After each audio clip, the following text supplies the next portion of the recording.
সুপ্রিয় দর্শক, স্বাগত জানাচ্ছি আজকে সম্পাদকীয়তে। আমি জাফর সাদিক। বিএনপির মহাসচিব মির্জা ফখরুল ইসলাম আলমগীর বলেছেন, জনগণ সংস্কার বোঝে না, তারা ভোট দিতে চায়।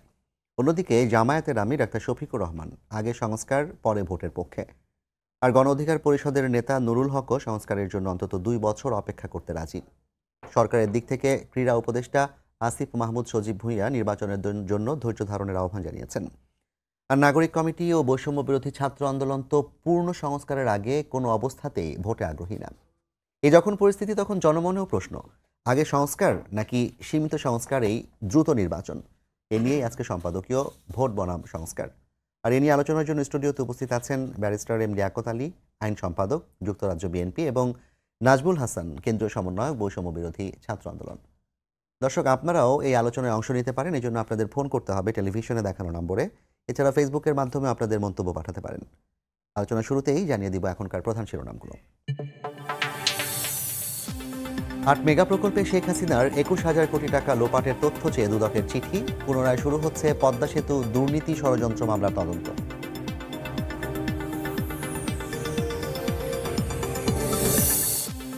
শেখ হাসিনাকে ফেরত চেয়ে ভারতকে দেয়া চিঠির জবাবের অপেক্ষায় বাংলাদেশ। ক্ষমতাচ্যুত প্রধানমন্ত্রীকে ফেরানো গেলে সহজ হবে গণহত্যার বিচার, বলছে প্রসিকিউশন।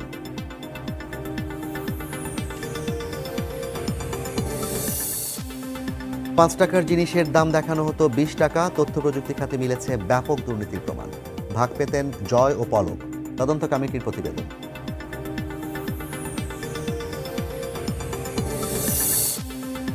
গণতন্ত্র প্রতিষ্ঠায় দ্রুত নির্বাচনের দাবি মির্জা ফখরুলের। ভোটের আগে সংস্কার চায় জামায়াত। দলগুলোকে তাড়াহুড়ো না করার আহ্বান ক্রীড়া উপদেষ্টার।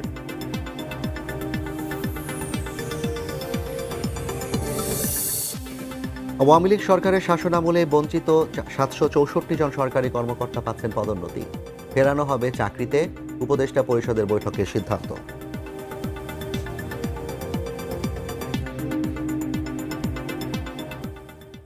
শুরুতেই আলোচনায় আমরা প্রথমে যেতে চাই নাজমুল হাসান, আপনার কাছে। হাসান, আপনি রাজপথে আন্দোলন করেছেন এবং যখন নাকি সবাই ঘরে ছিল তখন আপনারা রাজপথে ছিলেন। আন্দোলনের সূচনাটা হয়েছিল একদম নিরীহ একটা জায়গা থেকে, কোটা সংস্কারের দাবিতে এবং কোটা বাতিল করার জন্য। সেই জায়গা থেকে এই আন্দোলন সরকার বিরুদ্ধে আন্দোলনে পরিণত হয় এবং এক পর্যায়ে শেখ হাসিনাকে পালাতে বাধ্য করেন আপনারা। এই মুহূর্তে এসে আপনারা যখন নাকি আন্দোলনটাকে সরকার বিরোধী আন্দোলনের দিকে নিয়ে গেলেন এবং এর পরবর্তী যে উদ্ভূত পরিস্থিতিতে আপনাদের প্রত্যাশা কি ছিল? খুব দ্রুত নির্বাচনের মাধ্যমে রাজনৈতিক দলের কাছে ক্ষমতা হস্তান্তর করে দেওয়া, নাকি আপাতমস্তক একটা পরিবর্তন চেয়েছিলেন আপনারা দেশের? ধন্যবাদ আপনাকে। যারা আমাদেরকে দেখছেন সবাইকে শুভেচ্ছা। আসলে দেখেন, আমাদের যে যাত্রাটা শুরু হয়েছে, আমরা বৈষম্যহীন মেধাবীদের বাংলাদেশ বিনিময় করতে চেয়েছি। সেই জন্য আমরা মনে করছি একটা রাষ্ট্রের বিদ্যমান ছাপ্পান্ন অবস্থায় কোটা থাকতে পারে না। সেই জন্য আমরা রাস্তায় নেমেছিলাম। এই শুধুমাত্র কোটা থাকবে না, কোটার চেয়ে মেধার হার, কোটার কাছে মেধা হাঁটতে পারে না, এই কথা বলার কারণে আমাদের উপর গুলি বর্ষণ করা হবে। এবং আমরা শহীদ আবু সাইদকে হত্যার দেখতে পেয়েছি, শহীদ হয়েছে, কিন্তু আমরা দেখতে পেয়েছি প্রধানমন্ত্রী শেখ হাসিনা তার আবু সাইদের রক্তের চেয়ে ম্যাটেরিয়াল বা অন্য ভবনের প্রতি তার বেশি টান।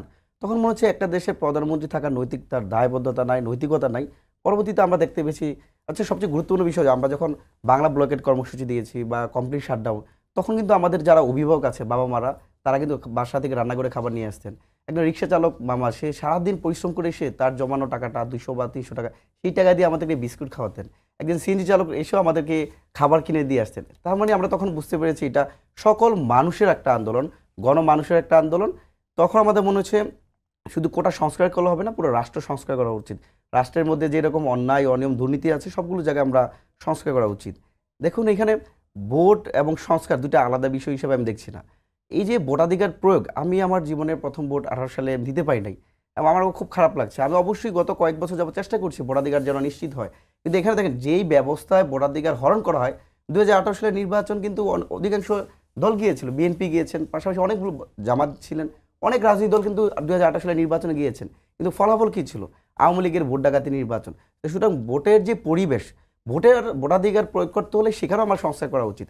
আমি মনে করি আমাদের অন্তর্বর্তীকালীন সরকার, এই সরকার আসলে 2000 অধিক শহীদের রক্তের বিনিময়ে একটা সরকার আসছে, যেই সরকারের ম্যান্ডেট হচ্ছে পুরো 18 কোটি মানুষের। আমরা সবসময় বলে থাকি যে অনির্বাচিত সরকার বা নির্বাচনবিহীন সরকার, অনেকে এটা বলার চেষ্টা করে, কিন্তু এই সরকারের সবচেয়ে বড় ভিত্তি হচ্ছে অভ্যুত্থান। এই সরকারের সবচেয়ে বড় ভিত্তি হচ্ছে সবগুলো দল, বাংলাদেশের 18 কোটি মানুষ এই সরকারকে সমর্থন দিয়ে এখানে বসিয়েছে। আমরা মনে করি যে এমন একটা বাংলাদেশকে আমরা দেখেছি যেখানে যারা দুর্নীতি দমনের দায়িত্বে ছিল তারা দুর্নীতি করছে, যারা বিচারকের দায়িত্বে ছিল তারা অবিচারের কাজ করেছে। শুধুমাত্র আওয়ামী লীগের বিরুদ্ধে কথা বললেই তাকে রিমান্ডে নামে নির্যাতন করার যে একটা সংস্কৃতি বাংলাদেশে ছিল, সেই সংস্কৃতি আমাদের চেঞ্জ করতে হবে। তাহলে রাষ্ট্রে যে পরতে পরতে অন্যায় অনিয়ম আছে সেগুলো জায়গায় আমাদের হাত দিতে হবে। সেই জন্য আমরা দেখতে পেয়েছি অন্তর্বর্তীকালীন সরকার জনপ্রশাসন সংস্কার করেছে, সংবিধান সংস্কার করেছে, পুলিশ সংস্কার। দেখেন, পুলিশ আমাদের রাষ্ট্রের সেবক, কিন্তু তারা কি সেবকের ভূমিকায় ছিল? তারা আমাদেরকে রাজা মনে করতো, তারা রাজা আমরা প্রজা, এরকম একটা ভূমিকা অবতীর্ণ হয়েছে। তাদের এই যে সিস্টেম, সেগুলো তো চেঞ্জ করা উচিত। আমার মনে হয় যে এই প্রক্রিয়াগুলো শেষ করে যত দ্রুত সম্ভব এদেশের প্রত্যেকটা মানুষই চায় তাদের ভোটাধিকার দিতে, যেহেতু তারা গত 1.5 যুগ যাবত ভোটাধিকার থেকে বিরত ছিল, দিতে পারে নাই। 2018 সালের ভোট ডাকাতি নির্বাচন, 2014 সালে ভোটারবিহীন নির্বাচন এবং সর্বশেষ 2024 সালে ডামি নির্বাচন তারাই করেছে। সুতরাং এদেশের মানুষ বসে আছে ভোট দেওয়ার। তো পাশাপাশি এটাও, এই যে একটা অভ্যুত্থান, কোথাও কিন্তু আমরা বলি নাই যে আমরা এই ভোটের জন্য আমরা অভ্যুত্থান করছি। বাট আমরা মনে করি গত 15-17 বছর যাবত এই দেশের মানুষের বুকে যে চাপা কষ্ট আছে, সকল কষ্ট একসাথে একত্রিত হয়ে জুলাই আগস্ট ছাত্র নাগরিক অভ্যুত্থানে মিশে একাকার হয়ে গেছে। আমরা দুটাকেই প্রায়োরিটি দিতে চাই। রাষ্ট্র সংস্কার অবশ্যই গুরুত্বপূর্ণ বিষয়, নাহলে আমরা দেখেন যে 71-এ মহান মুক্তিযুদ্ধ হয়েছে একটা তো সংস্কারের উদ্দেশ্যে, যে স্বপ্ন নিয়ে আমাদের এই দেশে 30 লক্ষ মানুষ শহীদ হয়েছে, 2 লক্ষ মা বোনের সম্ভ্রমের বিনিময়ে আমরা একটা স্বাধীন বাংলাদেশ পেয়েছি। সেই বাংলাদেশ কি আপনাদের স্বপ্নের বাংলাদেশ হয়েছে? 71 পরবর্তী সেই বাংলাদেশকে আমাদের সাম্যের বাংলাদেশ প্রতিষ্ঠিত করতে পেরেছে? করতে পারে নাই। তার জন্য কিন্তু আবার 90 স্বৈরাচার বিরোধী আন্দোলন হয়েছে, তখন একটা আন্দোলনের প্রেক্ষাপট তৈরি হয়েছে। তার পরবর্তীতে কি আমরা গণতন্ত্রের কথা বলে কি সেই কাঙ্ক্ষিত বাংলাদেশ, একজন নাগরিক হিসাবে যে মর্যাদা পাওয়ার বাংলাদেশ হওয়ার কথা ছিল, সেটা কি আমরা পেয়েছি? একইভাবে আমরা বিশ্বাস করি জুলাই আগস্ট ছাত্র নাগরিক অভ্যুত্থানে, যেখানে এখনো আমরা হাসপাতালগুলোতে মুমূর্ষ অবস্থায় আমাদের সহযোদ্ধা ভাই তারা কান্না করছে, মুমূর্ষ অবস্থায় পড়ে আছে। গত পরশুদিন আরাফাত 12 বছর এক ছেলে মারা গেছে। এই আরাফাত পর্যায়ে মারা যাওয়ার এসে প্রসঙ্গটা যেহেতু আপনি আনলেন, আমরা মানে বিভিন্ন মাধ্যমে জেনেছি যে আরাফাত জুলাই শহীদ স্মৃতি ফাউন্ডেশন থেকে যে অর্থ সহায়তা পাওয়ার কথা ছিল, সেই অর্থ সহায়তা তার কাছে পৌঁছায়নি এবং তারা আবেদন করার পরও সেটি তারা পায়নি এবং ওয়ান কাইন্ড অফ তার রিক্সা চালক বাবা শেষ মুহূর্তে চিকিৎসা করাতে গিয়ে হিমশিম খেতে হয়েছে তাদেরকে। তাহলে আপনাদের গণ অভ্যুত্থানের প্রেক্ষাপটে যেই সরকারটা আসলো এবং আহতদের চিকিৎসা, নিহতদের ক্ষতিপূরণ দেওয়াটাই তো মুখ্য হওয়ার কথা, এখনো সেই জায়গাটায় ঘাটতি কেন রয়ে যাচ্ছে? দেখুন, আমরা অবশ্যই বিশ্বাস করি জুলাই আগস্ট ছাত্র নাগরিক অভ্যুত্থানে আমাদের প্রথম এবং প্রধান দায়িত্ব হচ্ছে যারা শহীদ হয়েছে তাদের শহীদদের পরিবারের প্রাপ্য সম্মান নিশ্চিত করা। পাশাপাশি যারা পঙ্গুত্ব বরণ করেছে, যাদের অনেকের এক হাত চলে গেছে, অনেকের 2 পা নাই এবং অনেকের 2 চোখ চিরতর হারিয়ে গেছে, সেই সমস্ত যারা আছে তারা পরিবারের জন্য বোঝা না হয়ে আশীর্বাদ হয় এবং পরিবারগুলোকে পুনর্বাসন করার যে প্রক্রিয়া, সেগুলো আমাদের অন্তর্বর্তীকালীন সরকারের প্রধান দায়িত্ব হওয়া উচিত ছিল এবং সে জায়গায় অনেক কাজ করতে পেরেছে এবং অনেক জায়গায় সীমাবদ্ধতা আছে। আপনি যে কথাটা বলেন সেটা খুবই দুঃখজনক এবং মানে এটা আমরা খুবই দুঃখ প্রকাশ করছি এবং যারা এখানে দায়িত্বে আছে তাদের হওয়া উচিত। এখানে আমাদের অনেক সীমাবদ্ধতা আছে, কারণ বৈষম্যবিরোধী ছাত্র আন্দোলন যারা করেছে বা অন্তর্বর্তীকালীন সরকারের এখানে বাংলাদেশটা কিন্তু শেখ হাসিনা ধ্বংস করে দিয়ে গেছে। আপনি দেখেন যে স্বাস্থ্যসেবায় যেই পরিমাণ দুর্নীতি হয়েছে, কারা করেছে? সাচিবের ডাক্তার কারা? আওয়ামী লীগের যে ডাক্তার যারা ছিলেন তারা কিন্তু এখনও বাংলাদেশের বিভিন্ন প্রান্ত হসপিটালগুলো আছে, রাতারাতি কিন্তু তাদেরকে পরিবর্তন করে দেওয়া সম্ভব হয় নাই, চিকিৎসার জন্য তাদের কাছে যেতে হয়েছে। মানে তাদেরও একটা মনস্তাত্ত্বিকভাবে যে এই সরকারকে মানে ফল করার জন্য, এই সরকারকে নেগেটিভ করার জন্য তারাও চেষ্টা করেছে। তবে আমাদের মনে হয় যে জুলাই স্মৃতি ফাউন্ডেশন যারা দায়িত্বে আছেন, বিশেষ করে সাজিস আলম বা আরও যারা আছেন, তাদের আরও এইসব বিষয়ে আরও উদার হওয়া উচিত। যদি স্পেসিফিক একটা দায়িত্ব যেখানে শহীদদের সম্মান মর্যাদা নিশ্চিত করা হবে, সেই জায়গাতে আমাদেরকে আরও বেশি অ্যাক্টিভলি এখানে কাজ করা আপনি উচিত যেহেতু ছিল। কেন্দ্রীয় সমন্বয়ক, সার্জিসটাও সমন্বয়ক, তাদের সাথে আপনাদের এক ধরনের যোগাযোগ আছে, একটু যদি জানতে চাই এবং আপনার মাধ্যমে মানুষকে জানাতে চাই, তাদের মনেও প্রশ্ন ধীরে ধীরে জাগছে যে 4 মাস প্রায় পার হয়ে গেছে, তো 4-5 মাস পরে এসেও কেন এখনো আহতদের কাছে চিকিৎসা সেবা, যেমন আরাফাতের ঘটনা একদম সাম্প্রতিক, চিকিৎসা সেবা পৌঁছাতে বিলম্ব হওয়ার পেছনে আসলে চ্যালেঞ্জগুলো কি, কেন এটা হচ্ছে? দেখুন, প্রথম হচ্ছে পুরো একটা ভঙ্গুর রাষ্ট্র ব্যবস্থার কারণে কিন্তু দায়িত্ব নেওয়া হয়েছে এবং সে পুরো সব জায়গায় ধ্বংসবশেষ, কোনো একটা সেক্টর নাই যেটা ঠিকঠাক আছে। তো এগুলো মেরামত করা, পাশাপাশি যারা আহত হয়েছে তাদেরকে পরিপূর্ণ চিকিৎসা দেওয়া। আমরা এখন পর্যন্ত জানি যে প্রায় বিভিন্ন দেশে প্রায় 11 জনকে চিকিৎসা দেওয়ার জন্য দেশের বাইরে পাঠানো হয়েছে।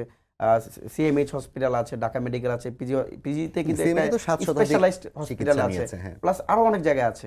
কিন্তু সেই জায়গাগুলোতে আমাদের মনে হয় যে, আমিও এটা ক্ষোভ প্রকাশ করি যে আমরা যে বিষয়টা 2টা ক্ষোভ আছে যে একটা রাষ্ট্রের মেরুদণ্ড বলা হয় শিক্ষা ব্যবস্থা। আমরা কিন্তু গত 4 মাসে বিভিন্ন রকম সংস্কার কমিশন হলো, শিক্ষা সংস্কার কমিশন হয় নাই। না, আমরা যদি বিগত সময় দিয়ে তাকাই, নুরুল ইসলাম নাহিদের না, শিক্ষামন্ত্রী যখন শিক্ষা ছিলেন, সংস্কার কমিশন তো চেষ্টা হয়েছিল, সেটা চেষ্টা তো একটা বলতে বিশেষ কিছুদিন আগে কারণে। জাস্ট হ্যাঁ, একটা মানে কমিটি করা হয়েছে, কিন্তু এটা আমাদের প্রথম প্রায়োরিটি উচিত ছিল।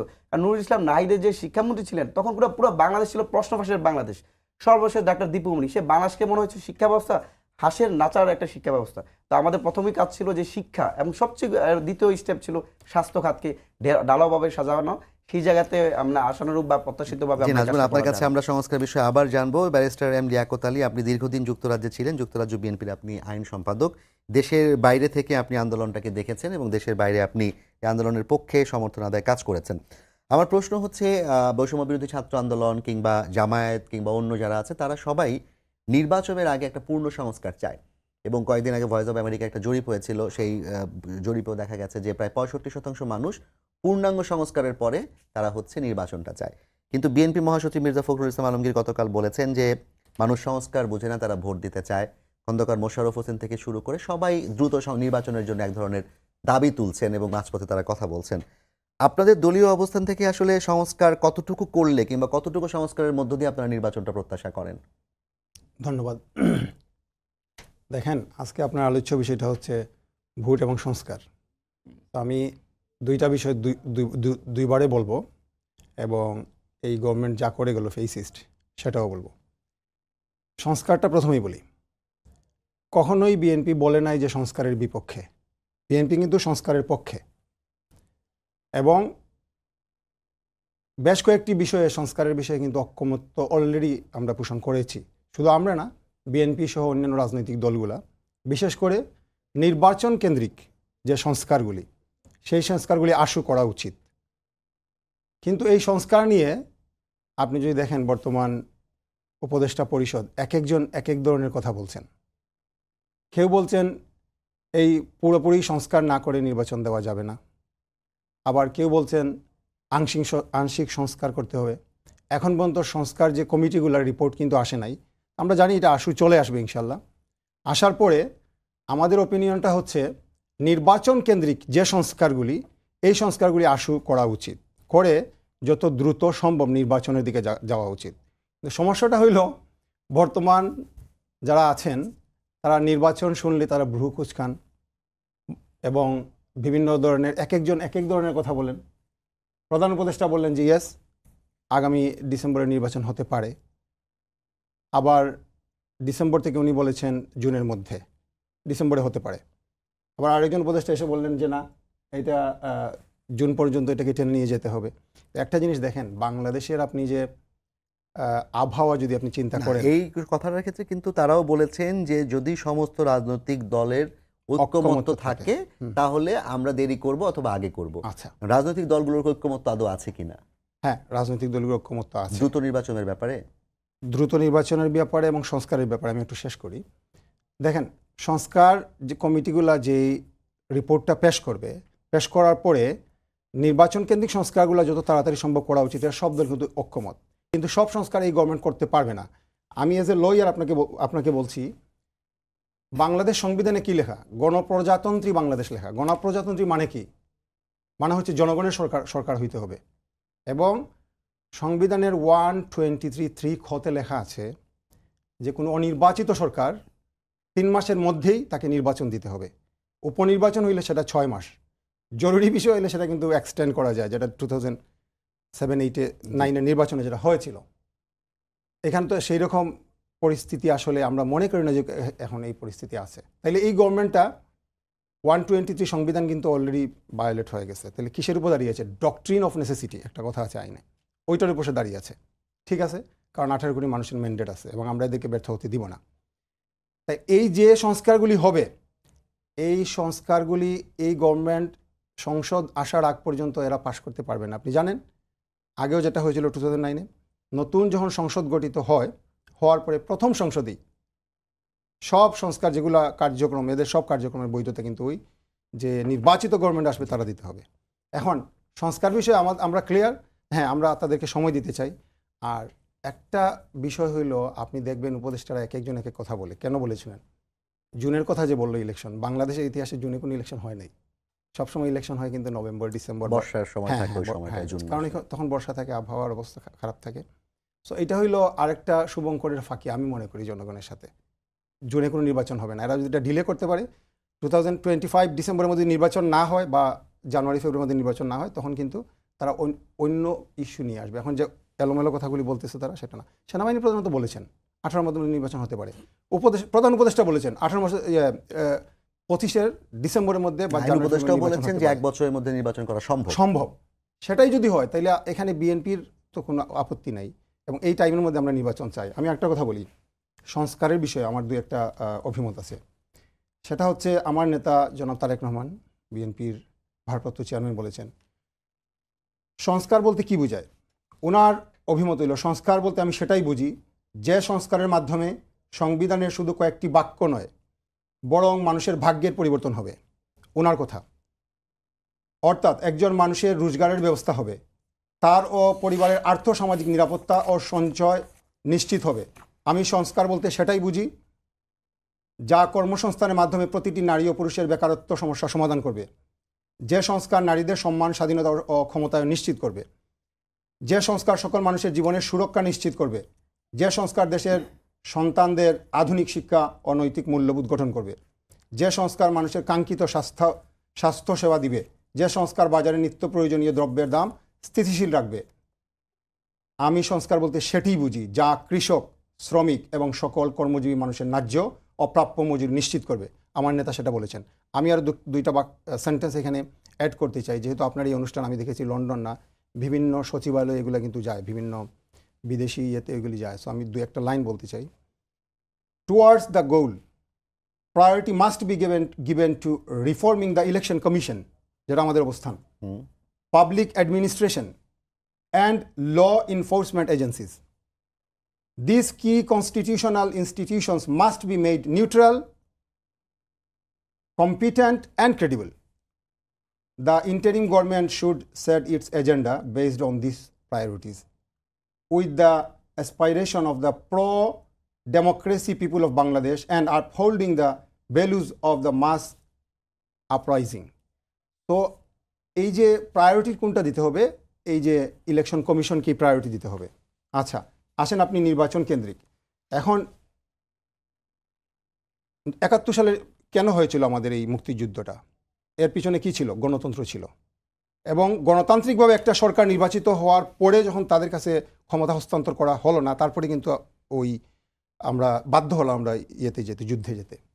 তো নির্বাচন শুনলে ইদানিং আমি কিছু মানুষ দেখি যারা সেখানে তো বৈষম্য তো ছিল। 71-এ শুধু নির্বাচন তো না, নির্বাচনের পাশাপাশি যে বৈষম্য ছিল, গণতন্ত্র মানে আমাদের পশ্চিম পাকিস্তান, পূর্ব পাকিস্তানের সাথে যে বৈষম্যটি ছিল সেটাও তো ছিল, শোষণ নির্যাতনটাও ছিল। রাইট, সেটাও ছিল। সো আমি আরেকটা সেন্টেন্স এটা নিয়ে বলতে চাই। Only an elected government chosen by the people of Bangladesh through the exercising of their voting rights can be rebuilding the nation. The public's choice of representative will be respected, and the representatives in turn must serve the public. Both sides must be involved actively in governance so that Bangladesh can ensure equality, inclusivity and development for all. দেখেন, যে fascist government ছিল তারা এটা মনে করতো তাদের বাপদাদার দেশ। নির্বাচন 2009 বলেন, 14 বলেন, 18 বলে, 23 বলে নির্বাচন বলতে কিছু ছিল না। এই জেনারেশন, তাদের জেনারেশন এখন ভোট দিতে পারে নাই। সো ভোটের পরিবেশ কিন্তু ক্রিয়েট করতে হবে, জনগণের সেটা প্রত্যাশা, 18 কোটি মানুষের সেটা প্রত্যাশা। আরেকটা কথা আমি বলি, লাস্ট গভর্নমেন্ট যেটা ছিল, ফেসিস্ট গভর্নমেন্ট যেটা ছিল, তারা কিন্তু গণতন্ত্রে বিশ্বাস করতো না। সেখানে মানবাধিকার ছিল না, সেখানে ভোটাধিকার ছিল না, সেখানে আইনের শাসন ছিল না, বাক স্বাধীনতা ছিল না। সো তারা ফ্রিডম অফ স্পিচ এটা বিশ্বাস করতো না, তারা ফ্রিডম অফ এক্সপ্রেশন বিশ্বাস করতো না, ফ্রিডম অফ অ্যাসোসিয়েশন তারা বিশ্বাস করতো না। সব কিছু তারা হরণ করে নিয়ে গিয়েছিল। এবং মিডিয়া, আপনারা যারা এখানে কাজ করেন আপনারা জানেন বাংলাদেশে কী অবস্থা, আপনারা পাস করেন, আমরা বিদেশ থেকে সেটা দেখেছি। আপনারা নিউট্রালি কাজ করতে পারেন নাই, এবং আপনাদেরকে অবজেক্টিভ রুল প্লে করতে দেওয়া হয় নাই। এক্সট্রা জুডিশিয়াল কিলিং ছিল বাংলাদেশে, হিউম্যান রাইটস ভায়োলেশন হয়েছিল, এনফোর্সমেন্ট ডিসঅ্যাপিয়ারেন্স হয়েছিল, এক্সেসিভ ইউজ অফ ফোর্স ছিল, পলিটিক্যাল মোটিভেটেড ট্রায়াল হয়েছিল, এখানে অ্যারেস্ট ওয়ারেন্ট হয়েছিল, উইদাউট ওয়ারেন্ট অ্যারেস্ট করা হইতো, এবং গ্রস হিউম্যান রাইটস ভায়োলেশন হয়েছিল। সো মানুষকে এই ফেসিস্ট গভর্নমেন্ট তারা মানুষ মনে করতো না। তো আমি লন্ডনে যতগুলা টিভিতে যাই, আমি তাদেরকে কয়েকটা ওয়ার্ড দিয়ে আমি তাদেরকে বলি এই ফেসিস্ট গভর্নমেন্ট সঙ্গে। সেটা কি? সেটা হচ্ছে Sheikh Hasina and her government was A fascist government, এরা ছিল ডিকটেটর, এরা ছিল অটোক্রেটিক, এরা ছিল রুথলেস, এরা ছিল ভিন্ডিকটিভ, এরা ছিল লেট নাইট গভর্নমেন্ট, এরা ছিল হিউম্যান রাইট অ্যাবিউজার গভর্নমেন্ট। তো এরা কোনো গভর্নমেন্ট ছিল না, এরা আসলে ছিল একটা রেজিম। এবং এই 18 কোটি মানুষের উপর বোঝা চাপিয়ে দিয়েছিল, কারো বাক স্বাধীনতা ছিল না, এইভাবে বসে কোনো কথা বলা যেত না। এবং আপনি জানেন লন্ডনে 2 থেকে 3টা টিভি সেন্ট্রালি, যেটা ঢাকা থেকে ওদের ব্রাঞ্চ ছিল, বন্ধ হয়ে গেছে। কেন জানেন? এই ধরনের টকশো করার কারণে। টকশোতে গেলে তো আমাদের কথা বলতে হবে, এবং দেখা যেত এখানে টকশো হলে 1 ঘন্টার টকশো, তারা কথা বলতে 40 মিনিট, আমরা 20 মিনিট। তারপরও এই টিভিগুলি বন্ধ করে দেওয়া হয়েছিল, কয়েকটা টিভি, আমি এখন নাম বলবো না। এই ছিল বর্তমান অবস্থা। এবং তারা 700 মানুষকে গুম করেছিল, 2000 লোককে বিনা বিচারে হত্যা করেছিল, 1,45,000 তারা মামলা দিয়েছিল, এবং 60 লক্ষ লোক মামলায় জড়িত ছিল। আপনি জনাব তারেক রহমানের যেই উদ্ধৃতিগুলো দিলেন সেখানে একটা অন্যতম জায়গা ছিল যে আইন শৃঙ্খলা কিংবা নিরাপত্তা অথবা জনগণের যে চাহিদা পূরণ হওয়া। এই 6 মাস 1 বছরের সংস্কার করে কি জনগণের চাহিদা পূরণ করা সম্ভব? না, সেটা সম্ভব না। সেজন্যই তো আমরা বলতেছি যে সংস্কার যেগুলা নির্বাচন কেন্দ্রিক এবং যেগুলা অতীব জরুরি, সেইগুলো আগে সংস্কারগুলো করা হোক, তারপরে নির্বাচনের দিকে চলে যেতে হবে। যে আমরা আবার আপনার কাছে আসবো ব্যারিস্টার লিয়াকত আলী। আমি একটু নাজমুল আপনার কাছে জানতে চাই, বিএনপির পক্ষ থেকে কিংবা বিএনপির প্রতিনিধি হিসেবে তিনি যেটা বলছেন যে দ্রুত নির্বাচন কেন্দ্রিক সংস্কারগুলো শেষ করে নির্বাচন দেওয়ার পর নির্বাচিত সরকার এসে বাকি সংস্কার কাজ চালিয়ে নিবে। জনগণের যে প্রত্যাশা, সেই প্রত্যাশা কি পরবর্তী নির্বাচিত সরকার যারা আসবে, এবং খুব স্বাভাবিকভাবে ধরে নেওয়া হচ্ছে বাংলাদেশে এই মুহূর্তে বড় দলগুলো যারা আছে হয়তো তাদের মধ্য থেকে এই সরকার গঠনের একটা সম্ভাবনা তৈরি হতে পারে, তো তারা কি আসলে জনগণের প্রত্যাশা পূরণে কাজ করবে যদি অল্প সংস্কার ছেড়ে দেওয়া হয়? আসলে বিগত সময় যে আমাদের যে অভিজ্ঞতা, আমাদের যে ইতিহাস, সেখানে তো বলে যে তারা করে না। করলে তো 2024 সালে অভ্যুত্থান প্রয়োজন ছিল না। দেশের মানুষ বিশ্বাস করে যে, এখন দেখেন সবচেয়ে গুরুত্বপূর্ণ একটা বিষয়, আমরা অনেকে নির্বাচনের কথা বলতেছি, কিন্তু আমাদের যে শহীদ, যারা শহীদ করছে, যাদেরকে হত্যা করলো, এখনও প্রায় 30,000 অধিক আহত যুদ্ধ হসপিটালে কাটাচ্ছে। প্রতিদিন আমাদের লাশের মিছিল বাড়তেছে। তাদেরকে, যারা এই হত্যাকাণ্ডগুলো ঘটালো, তাদের বিচারের জন্য আমরা কেন কথা বলতেছি না? আমরা যখন মানুষের কাছে যাই, তারা বলে যে আমার ছেলে যে শহীদ হয়েছে, কবর আছে, সে যেভাবে বাংলাদেশে ফিরে আসবে না, আমার কোলে ফিরে আসবে না, বাংলাদেশের মাটিতে যেন আওয়ামী লীগের মতো সন্ত্রাস আর না ফিরে আসে। তাহলে আমরা আসেন না, ভোটাধিকার তো অবশ্যই দিব। এইটা একটা অভ্যুত্থান হইলো, এই অভ্যুত্থানকে যারা গলা টিপে হত্যা করার চেষ্টা করলো, তাদের বিচারের বিরুদ্ধে আমরা একমত হই, বিচারের পক্ষে একমত হই। গত 1.5 দশকে তো বিএনপি সবচেয়ে বেশি নির্যাতিত হয়েছে, গুম খুনের শিকার হয়েছে, জামাত আছে, গণ অধিকার পরিষদ, অনেক রাজনৈতিক দল আছে। সবার তো উচিত যে রেজিমের কথা বলছি, সেই রেজিমের বিরুদ্ধে স্থায়ী সমাধান করা। ধরুন ছাত্রলীগকে নিষিদ্ধ ঘোষিত সংগঠন ছাত্রলীগ, কিন্তু এইটা তো একটা রাষ্ট্রীয়ভাবে তাকে নিষিদ্ধ করা হয়েছে। তো স্থায়ী সমাধান কি হতে পারে? স্থায়ী সমাধান হচ্ছে বিচারিক, তারা যে হত্যা করছে, বিচারিক বা প্রক্রিয়া তাদেরকে বিচার কি বলা হয় যে আইনের মাধ্যমে নিয়ে আসা, তাহলে হয়তো একটা সমাধান হবে। আওয়ামী লীগের বিরুদ্ধে কি কোনো কথা হচ্ছে? আওয়ামী লীগের নিষেধের পক্ষে কোনো কথা বলা হচ্ছে? বলতে হবে এই অন্তর্বর্তীকালীন তো সংস্কার কমিশনের যে বিষয়গুলো, সেখানেও তারা বলা হচ্ছে নির্বাচন সংস্কার কমিশন। কারণ কি, যেই প্রক্রিয়া, আমি এক জায়গায় আমি যদি দানের শীষে ভোট দিই, সেটা নৌকায় চলে যাচ্ছে। এই ম্যাটেরিয়াল তো বাংলাদেশে শেখ হাসিনা রেখে গেছে। এই পুরো সিস্টেম, নির্বাচনের মধ্যে যে বুথ আছে, বুথগুলো তো সরাইতে হবে। নাহলে যে আজকে না হলে আমি তো আওয়ামী লীগে চলে আসতে পারে। এখন যে বর্তমান যে অবস্থা আওয়ামী লীগের, যদি আমরা নির্বাচন দিই, তাদের তো একটা পার্টিসিপেশন চলে আসতে পারে। তাহলে কি আমরা তাদেরকে মেনে নিব? আমাদের উচিত কি, যে মানুষের কথা বলা। মানুষ তো চাচ্ছে যে নির্বাচন হোক, তারা ভোট দিতে পারে না, আমরাও ভোট দিতে পারি না, আমরাও চাই ভোট দিতে। কিন্তু এই যে প্রক্রিয়াগুলো, পুলিশের মধ্যে যে ভূত দানব চেপে আসে, বিচারকদের মধ্যে যে একটা অবিচারের প্রক্রিয়া চলে আসে, তাদের তো সরাইতে হবে, কাজ তো করতে হবে। অন্তর্বর্তীকালীন সরকার বলেছে কি যে আমাদের যে সংস্কার কমিশনগুলো আমাদের যেই সুপারিশগুলো দিবে, সেই সুপারিশ নিয়ে আমরা রাজনৈতিক দলগুলোর সাথে বসবো। তারা যদি বলে যে এগুলো করেন, আমরা আগাবো, তারা যদি না করে তাহলে আগাবো না, এই তো বক্তব্য। তো সেক্ষেত্রে কেন আসলে পিছন থেকে ধরে টেনে নিয়ে আসা, কোণঠাসা করা, আমার মনে হয় না যে উচিত হচ্ছে। আমাদের উচিত যে গভর্নমেন্টটা আমাদের শেখ হাসিনা রেজিমকে সরাইতে বাধ্য করতে পারছি আমরা, আমাদের যে কাঙ্ক্ষিত স্বপ্ন বাংলাদেশ বিনিময় করতে চাই, সেই স্বপ্ন পর্যন্ত। তবে আমরা এটাও বিশ্বাস করি সংস্কার একটা দীর্ঘমেয়াদী প্রক্রিয়া, অনেক সময় লাগতে পারে। আমরা কতটুকু সংস্কার করব? এই যে কথাগুলো আছে, এতদিন আমরা প্রত্যেকটা দলকে দেখতাম যে যৌক্তিক সময় দেওয়া হবে, এখন যখন বলা হলো আগামী বছর শেষের দিকে, তখনই তাদের মধ্যে একটা নেগেটিভ রিয়াকশন আমরা দেখতে পাচ্ছি।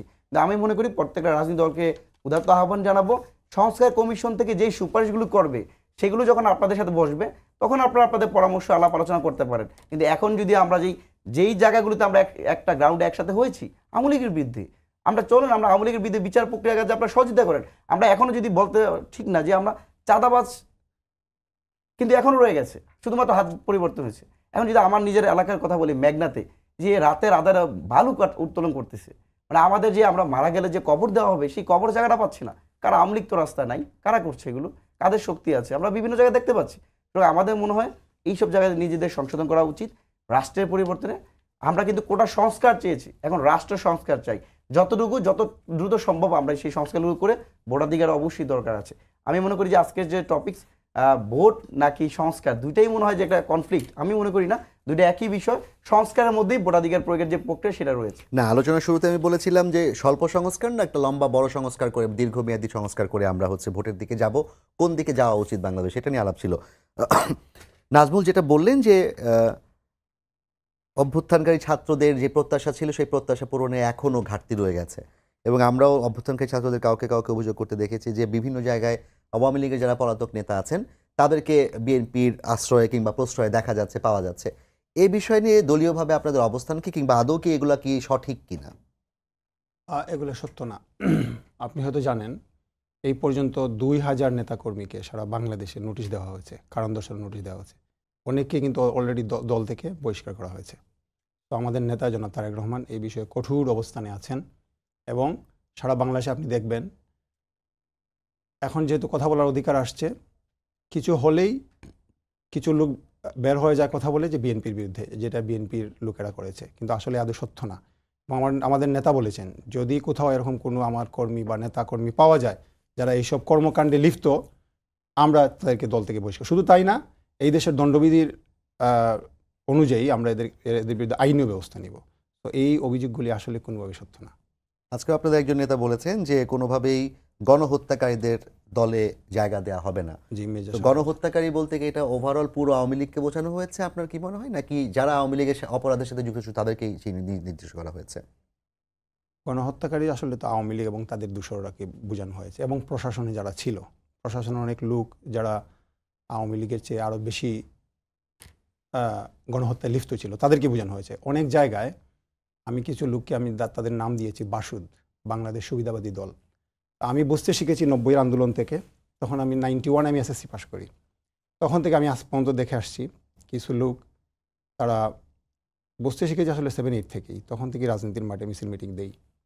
তখন তারা দেখতাম তারা জাতীয় পার্টি হয়ে গেছে, এরশাদ সাহেবের পিছনে এরা দাঁড়িয়ে অনেক দিন রাত চায়ের টেবিল থেকে শুরু করে একদম পর্যন্ত এরা কিন্তু জাতীয় পার্টির পক্ষে কথা বলতেছে। যখন 90-তে গণ অভ্যুত্থান হলো, এরশাদ সরকার যখন চলে গেল, 91-এ নির্বাচন হলো, তো আমরা যারা কিছু লোক ছিলাম আসলে ওই এলাকায়, যারা আমরা দীর্ঘদিন থেকে ছাত্র দলের রাজনীতি করে আসছিলাম, পরে দেখলাম কি 91-এর পর থেকে ওই লোকগুলি তারা তাদের চেহারা চেঞ্জ করে ফেললো। পরবর্তীতে 96-এর পর থেকে দেখলাম এরা চেহারা আরও চেঞ্জ করলো। পরবর্তীতে এই যে গত 17 বছরে এদের আসল চেহারা কিন্তু আমরা সবাই অলরেডি আমরা ক্লিয়ার হয়ে গেছি। সো এই লোকগুলির প্রতি কেয়ারফুল থাকতে হবে। এই লোকগুলি যারা গত 17 বছরে আওয়ামী লীগ সেজে বসেছিল, বিভিন্ন ধরনের গণহত্যা, শুধু গণহত্যা না, ছোটোখাটো অনেক ঘটনা ঘটেছে, তারা কোনোভাবেই যেন বিএনপির রাজনীতিতে আসতে না পারে, সেটা হলো আমার নেতার নির্দেশ। তো এই জিনিসটা, একটা জিনিস জেনে রাখবেন, এই জুলাই আগস্টে 1500 লোক হয়েছে, শহীদ হয়েছে। তো আমি তাদের শহীদদের আত্মার মাগফিরাত কামনা করছি, শ্রদ্ধা জানাচ্ছি, এবং যারা আহত তাদের আশু রোগমুক্তি কামনা করছি। এই সরকার যতটা না কথা বলে নির্বাচন এক্সটেন্ড করার জন্য, সময়টা এক্সটেন্ড করার জন্য, আপনি দেখবেন এখন পর্যন্ত এই যে 1500 লোকের ফুল তালিকা এবং ওই যে ট্রাস্টটা করা হয়েছিল, ফাউন্ডেশন করা হয়েছিল, এখন পর্যন্ত তাদের যারা মারা গেছে তাদের পরিবার পর্যন্ত গিয়ে পৌঁছে নাই, এবং যারা আহত তাদের সুচিকিৎসার ব্যবস্থা অনেকেই এখন পর্যন্ত তারা জানেই না যে গভর্নমেন্ট আসলে আমাদের কাছে আসবে এবং সুচিকিৎসার ব্যবস্থা করবে। এগুলি করতে হবে, আইন শৃঙ্খলার দিকে নজর দিতে হবে। অনেকগুলি কিন্তু তারা না দেখার বান করতেছে। এবং একটা জিনিস হলো, এই যে আপনি বারবার বলছেন গণহত্যা, এই গণহত্যায় যারা জড়িত ছিল আওয়ামী লীগের, এদেরকে কোনোভাবেই কোনো দল কোনো দিন যাতে ঠাঁই হতে না পারে। 21 বছর ক্ষমতার বাইরে ছিল। আমরা 75-এ কী হয়েছিল, 74-এ কী হয়েছিল আমরা দেখি নাই, কিন্তু আমরা শুনেছি ওইখানে 30,000 জাসদের নেতাকর্মীকে তারা হত্যা করেছিল, এবং সিরাজ শিকদারকে হত্যা করে মহান জাতীয় সংসদে বলা হয়েছিল কোথায় সিরাজ শিকদার, দাম্ভিকেরা। কোরআন শরীফে বলা আছে আমার জমিনে দম্ভ করে হেঁটো না, আল্লাহ তাআলা ক্লিয়ার বলে দিয়েছেন। কিন্তু কোরআন শরীফে আরেকটা কথা আছে, আলাম তারা কাইফা ফাআলা রাব্বুকা বিআসহাবিল ফিল। আল্লাহ তাআলা আসমান থেকে ছোটো ছোটো কিছু পাথরের মাধ্যমে একটা বিশাল হস্তবাহিনীকে আল্লাহ তাআলা ধ্বংস করে দিয়েছিলেন। এরাও ছিল দাম্ভিক। এরা মনে করেছিল যে আমরা না এই কাজটা করতে পারবো। আল্লাহ তাআলা, আমি মনে করবো এই যে 1500 যারা শহীদ হয়েছে, যারা আহত হয়েছে, এরা বিলফিল, এরা আবাবিল পাখি হয়ে এসেছে 18 কোটি মানুষের জন্য। তো আমরা এই দিকে নজর দিতে হবে, শুধু এই গভর্নমেন্ট না, পরবর্তীতে যে গভর্নমেন্ট নির্বাচিত হয়ে আসবে তারা যেন এই জিনিসটা ভুলে না যাই আমরা। তারপরে দেখেন, এদেরকে বিচারের আওতায় আনতে হবে। আয়নাগর যারা বানিয়েছিল, একটা টর্চার সেল হয়েছিল। আমরা যারা বিদেশে থাকি, বিদেশ থেকে এখানে আসার পর আমাদেরকে অ্যারেস্ট করা হতো, আমাদেরকে বিভিন্নভাবে টর্চার করা হতো। এবং একজন ব্যারিস্টার, আপনি জানেন জামাত ইসলামীর একজন নেতার ছেলে ব্যারিস্টার, তাকে এই দেশে আসার সাথে সাথে অ্যারেস্ট করে তাকে আয়নাগরে নেওয়া হয়েছিল। কয়েকদিন আগে সে মুক্তি, ইয়াং ব্যারিস্টার, আমাদের ছোটো ভাই।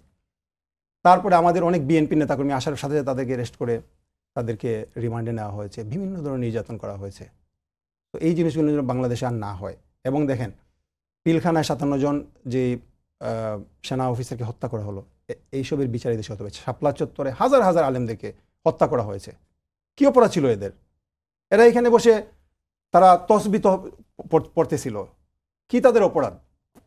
তারপরে দেখেন, এই যে 1500 লোক মারা গেল, ইলিয়াস আলী সহ 700 লোককে গুম করা হলো।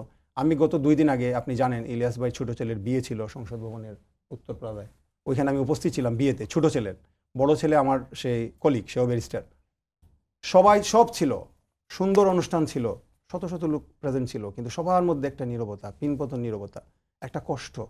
তার বাবা কোথায়?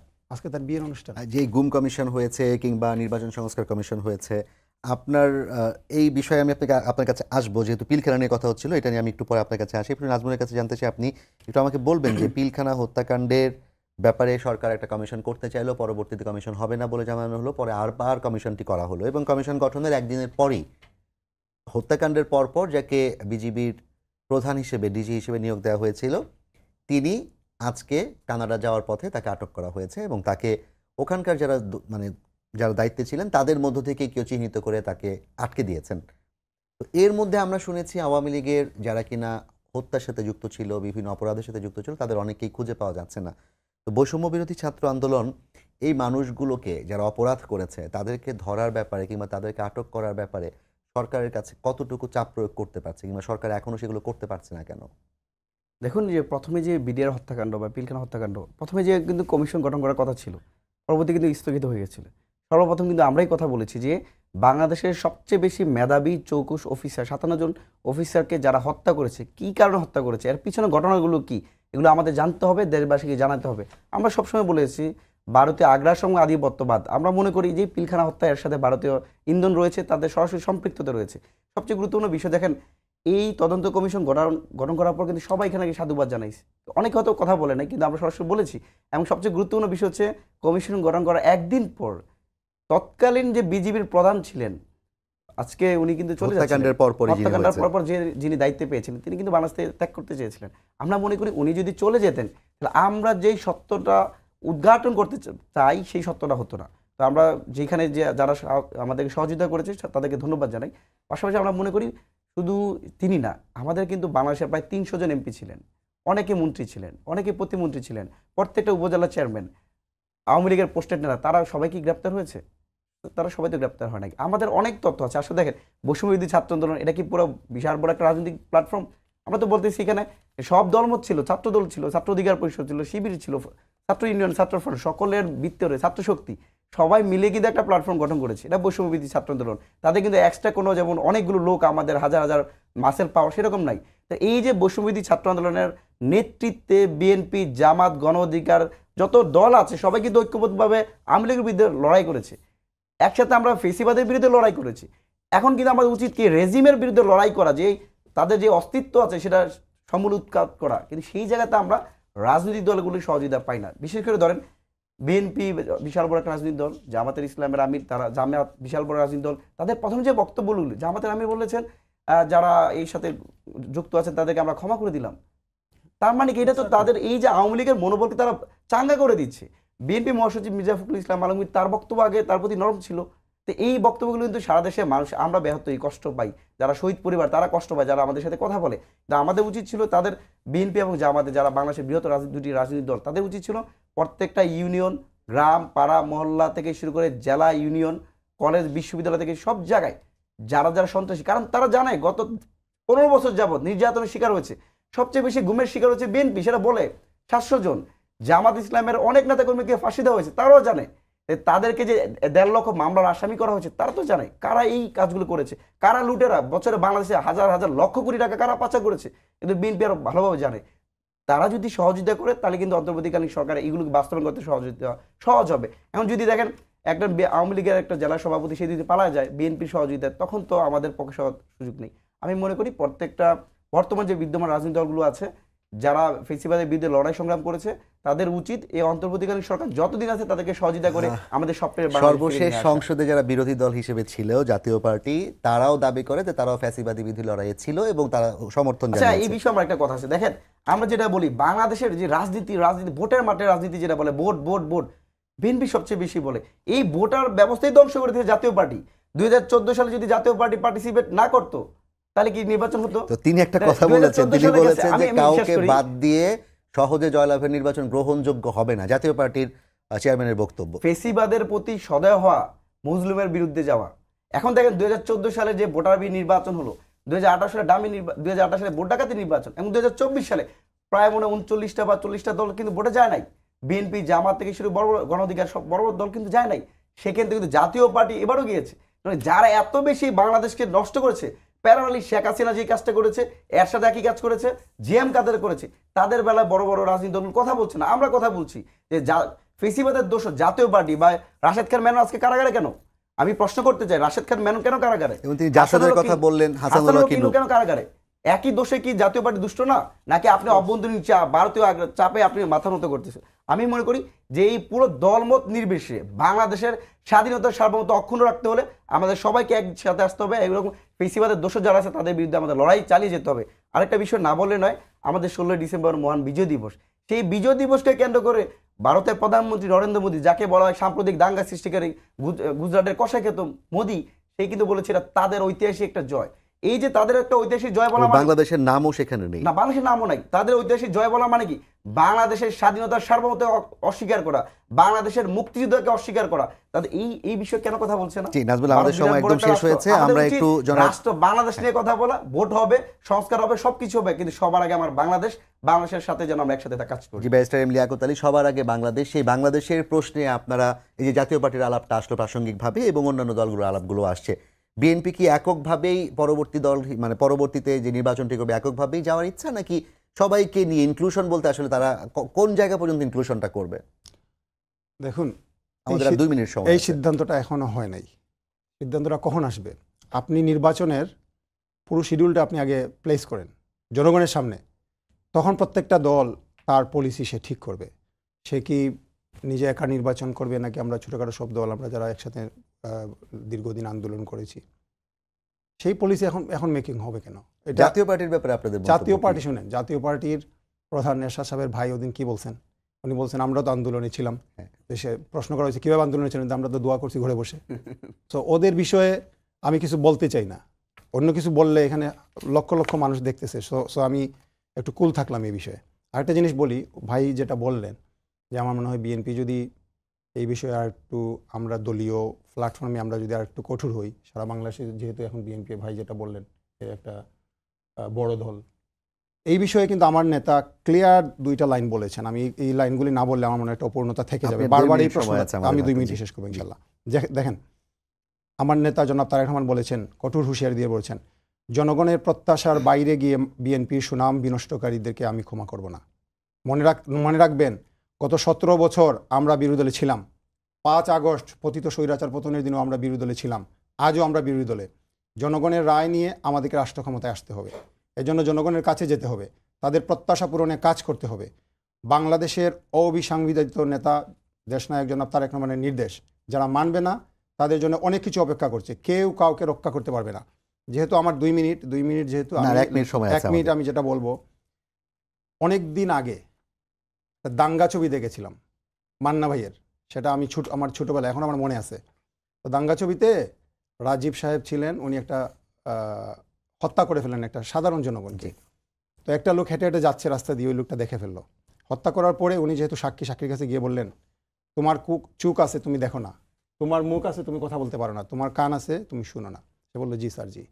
পরবর্তীতে কিন্তু যখন ছবিটা শেষ হয়ে যায়, লাস্টে যখন উনি ইয়েতে দাঁড়ায়, বিচারের কাঠগড়ায় দাঁড়ায়, তো ওই লোক বলে জনগণকে এত বোকা মনে করো না, আমরা সাধারণ জি, জনগণ। অনেক ধন্যবাদ আমাদের এমডি চোখ আক্তার আছে, এবং আমরা অনেক দেখি। ধন্যবাদ নাজমুল হাসান। আমাদের আমরা মুখ আছে, আমরা কথা আলোচনা বলতে হচ্ছে পারি। ভোটের আগে সংস্কার নাকি পূর্ণ সংস্কার। জি, আপনার আসলে এক বাক্যে বলুন।